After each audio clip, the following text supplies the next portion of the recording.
This is All India Radio. In the program Spotlight, now we bring you a discussion on G20 Foreign Ministers Meet. The participants are Ashok Malik, former policy advisor, Minister of External Affairs, and Omvesh Upadhyay, AIR correspondent. The G20 Foreign Ministers meeting is taking place from 1st and 2nd March in New Delhi under India's presidency. Representatives of 40 countries including non-G20 members, multilateral organizations are invited by India. Russian Foreign Minister Sergei Lavrov, US Secretary of State Antony Blinken, French Foreign Minister Catherine Colonna and Chinese Foreign Minister Yin Yang will also participate in the meeting. In a press briefing today, Foreign Secretary Vinay Mohan Kwatra said that the meeting of G20 foreign ministers will formally begin with a dinner tonight, and this will be the biggest meeting of foreign ministers of G20 countries. The G20 foreign ministers meeting is taking place days after a gathering of finance ministers and the central bank governors of the G20 member countries in Bangalore. During the two-day event, External Affairs Minister Dr. S. Jaishankar and several dignitaries are scheduled to discuss ways to deal with falling economic growth, increasing inflation, lower demands for goods and services, as well as increasing prices of foods, fuels and fertilizers. To discuss on this in detail, we are joined by Ashok Malik, former policy advisor, Ministry of External Affairs. Welcome to the program, Mr. Malik. Thank you. Mr. Malik, to begin the discussion, I would like to know what significance the G20 Foreign Ministers meeting hold under India's presidency. G20 was born in 2008 following the global financial crisis as a gathering of the 20 biggest economies on the planet. In that sense, the first G20 presidency under India and the meeting of the G20 foreign ministers in India is the biggest such gathering in India's diplomatic history. There have been moments in the past and more than 20 foreign ministers have been in India, certainly, but foreign ministers of 20 most powerful economies of the world representing such an important share of global GDP to be here at any one given time is certainly a big event. It is perhaps the biggest such gathering in that sense in India. So, if I'm not wrong, there's one theme in the foreign ministers meeting is that strengthening multilateralism and the need for reforms. Mr. Malik, I want to understand from you how firmly India could lead the nations to find a possible ground and solution in this. Look, I don't think you'll find a solution immediately at this meeting itself, but obviously the world has to work towards it. The multilateral order, the multilateral institutions that have governed us for so many years were born after the Second World War in 1945, the UN system, and got a certain fillip in 1990 after the Cold War with the creation of institutions such as the World Trade Organization and more recently G20 itself. It has been found in recent times that many of these institutions are perhaps past their sell-by date and need to be upgraded. They need to be upgraded in terms of membership. The UN Security Council has 5 permanent members. 4 of them are from the West. 3 of them are from the West. 3 of them are from Europe. Only 1 is from Asia. A country like India doesn't qualify. There's no African representative. So certainly the membership of these agencies and these bodies needs to be upgraded. Second, even thematically, in terms of issues they tackle, these institutions have been found wanting. The UN Security Council is meant to debate and concern itself with issues related to global security. It seems to define security in terms of traditional warfare, invasion, missiles, bombs, guns, and bullets. In 2020, when the COVID crisis hit the entire planet, and there's certainly a huge security risk, an economic, humanitarian, and even political security risk, the UN Security Council did not deem it fit to discuss the COVID crisis because it could not agree that this was a security challenge. And its definition of security was ossified, it was frozen in time. So obviously, both in terms of membership and thematically, the multilateral system needs to be updated and reformed. And this is a demand India has been making for some time. Everybody agrees that the multilateral system needs to be reformed and upgraded, but nobody is clear on how this should be done. There's no consensus. And here I would like to mention what Foreign Secretary Vinay Kwatra said in the press briefing before the meeting today. He said that given the developing situation of Russia and Ukraine, naturally it will be an important point of discussion during foreign ministers meeting.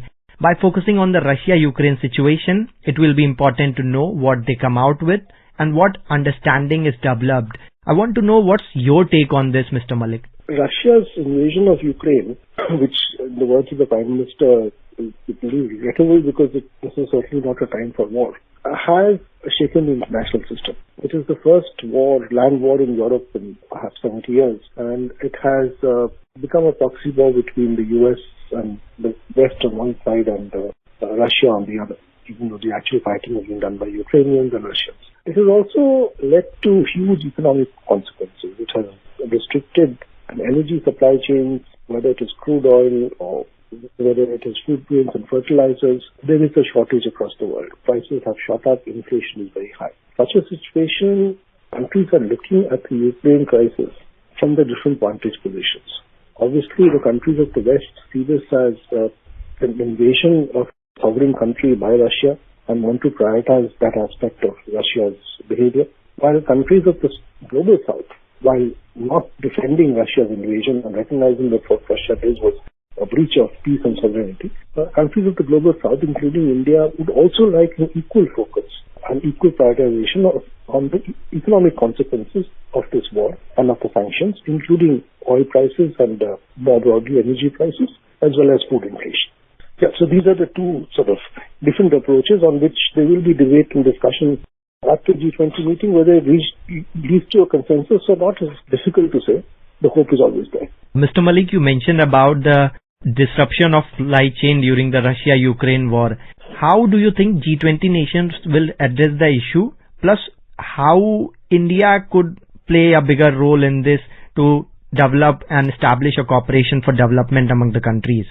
I think India would like greater sensitivity vis-a-vis countries of Asia, Africa, and Latin America especially, who have been affected by the economic consequences of the war.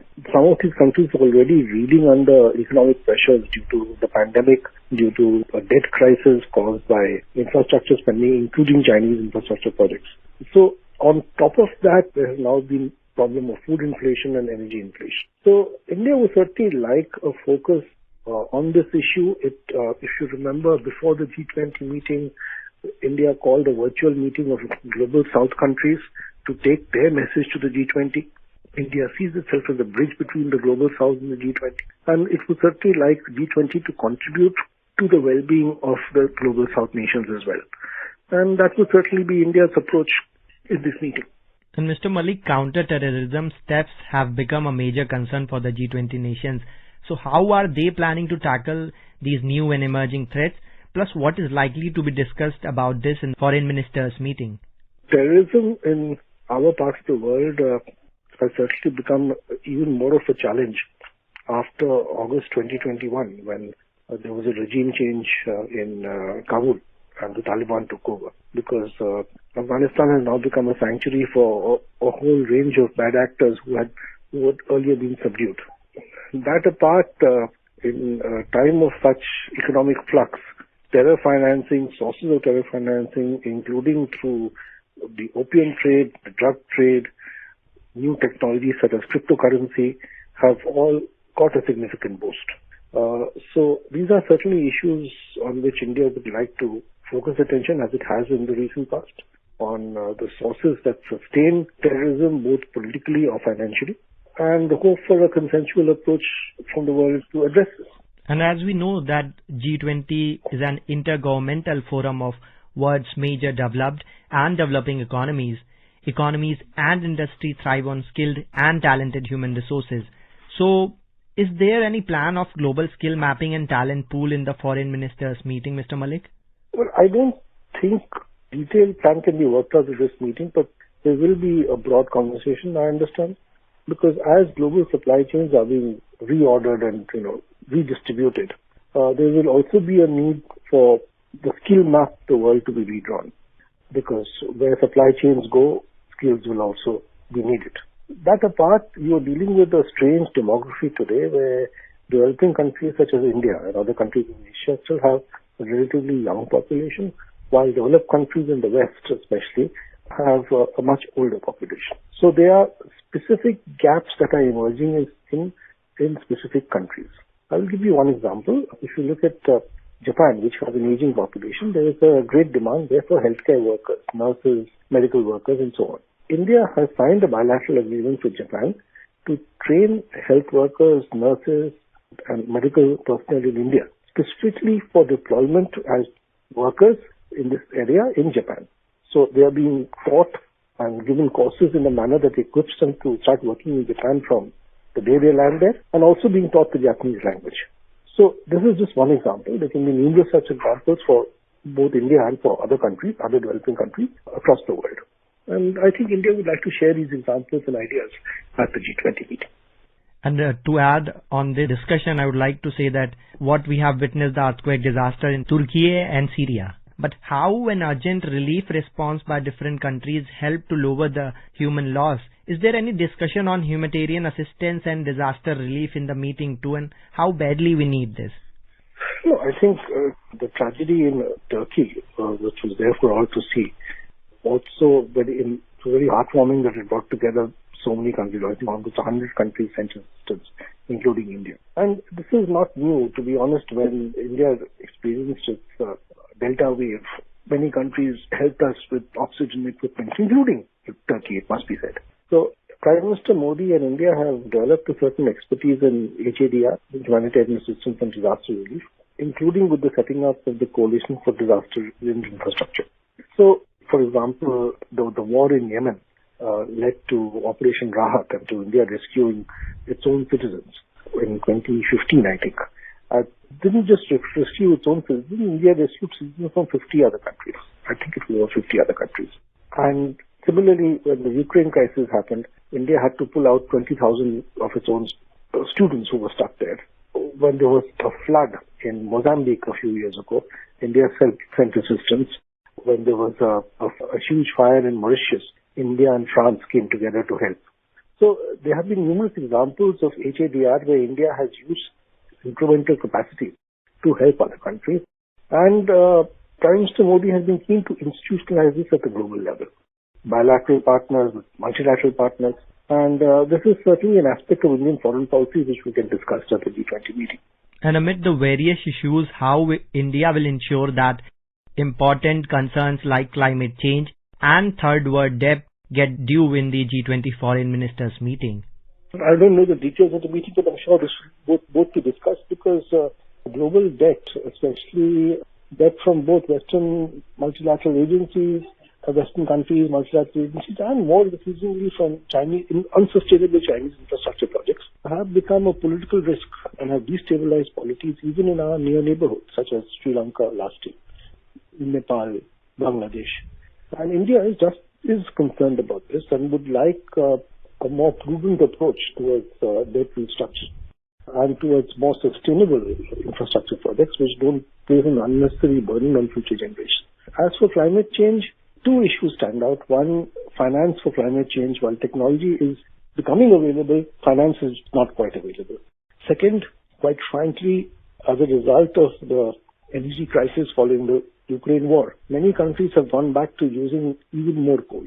So the paradox is, while the summer of 2021 and the extreme weather events of 2021 or 2022 and 23 have shown us that climate change is a clear and present danger. So if the world not cognizant of that urgency. In fact, we have seen an increase in the use of fossil fuels by even developed countries. So that is certainly something India would want to discuss. And with your insightful inputs, we can conclude this session. Thank you so much for sharing your perspective on emerging global challenges and international matters. Thank you so much, Mr. Malik. Thank you. You were listening to a discussion on G20 Foreign Ministers Meet. The participants were Ashok Malik, former policy advisor, Minister of External Affairs, and Omvesh Upadhyay, AIR correspondent. This program was produced and presented by the News Services Division of All India Radio. You can listen to it on a mobile app, News on AIR. This program is also available on our YouTube channel, News on AIR Official. You may email opinion about this program at airnsdtalks@gmail.com.